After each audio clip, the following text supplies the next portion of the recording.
Outre les civils qui étaient visés par cet attentat, eh bien c'est le fait du jour. Commentaire Loïc de la Mornay.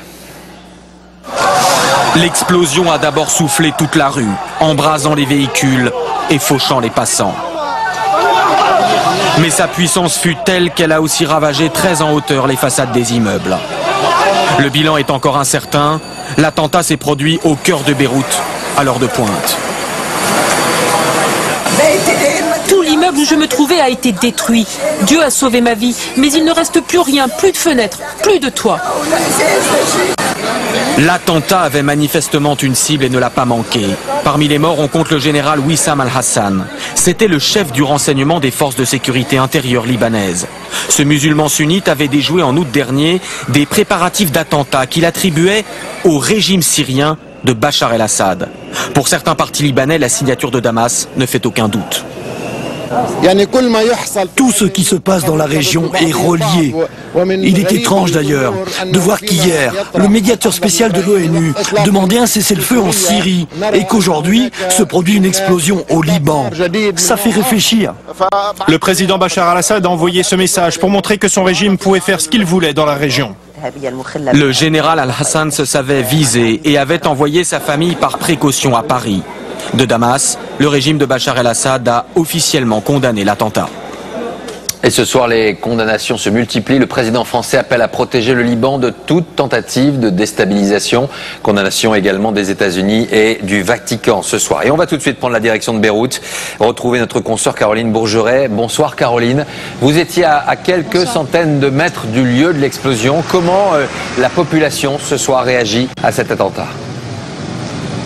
Oui, effectivement, je me trouvais à 200 mètres de cette rue que vous voyez derrière moi où s'est déroulé l'attentat.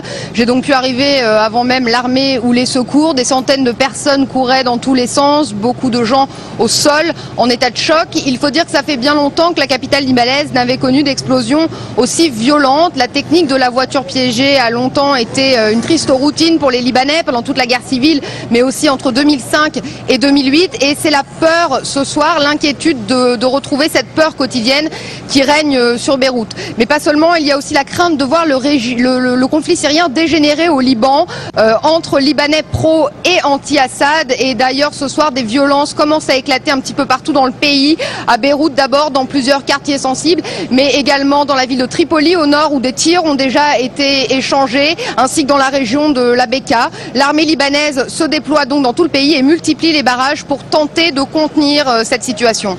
Merci beaucoup Caroline. Et bien sûr la question qui est ce soir sur toutes les lèvres est la suivante. Qui se cache derrière cette action terroriste? Si l'on regarde la carte du pays, ses frontières, son histoire, son passé et la cible principale de cet attentat, Étienne Lénart, on pense forcément ce soir à la Syrie.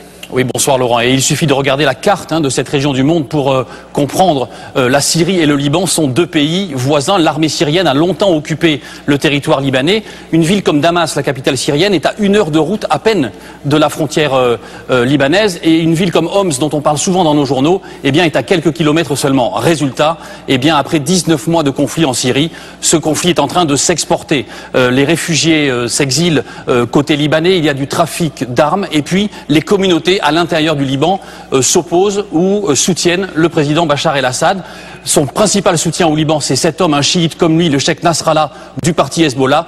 Et son principal adversaire, c'est un chrétien maronite, Amin Gemayel. Alors l'une des hypothèses qui court ce soir, mais ce n'est qu'une des hypothèses, c'est qu'en frappant ici, au cœur de Beyrouth, dans le quartier chrétien, les auteurs de ces attentats aient non seulement voulu éliminer l'un des adversaires de Bachar el-Assad, on l'a dit, mais voulu aussi prouver qu'ils avaient les moyens d'étendre ce conflit à l'ensemble de la région. Et ça, c'est l'une des pires craintes de la communauté internationale. Merci beaucoup Étienne. Et ce soir, le fils de l'ancien Premier ministre Rafik Hariri, lui, n'hésite pas et il accuse Bachar el-Assad d'être derrière cet attentat qui a coûté la vie, je vous le rappelle, à 8 personnes. Nos meubles, nos murs, tout a disparu maintenant. On connaît maintenant la cible visée, le général Wissam El-Assam, chef des renseignements des forces de sécurité intérieure, un musulman sunnite proche de Saad Hariri, le chef de l'opposition hostile au régime syrien. Interrogé, ce dernier n'hésite pas à désigner le coupable. En 2005, quand le Premier ministre Rafik Hariri a été assassiné, vous avez dit que l'assassin de votre père était évident.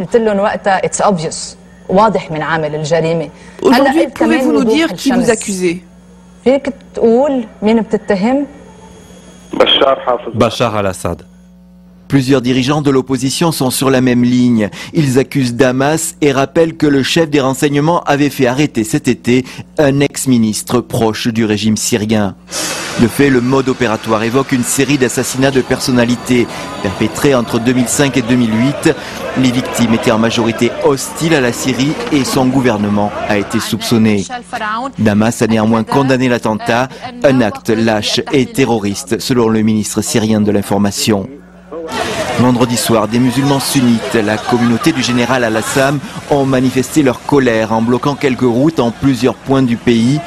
Alors qu'en Syrie, la guerre fait rage entre les rebelles et les troupes du régime, la tension est très forte au Liban, divisée entre partisans et adversaires du clan au pouvoir.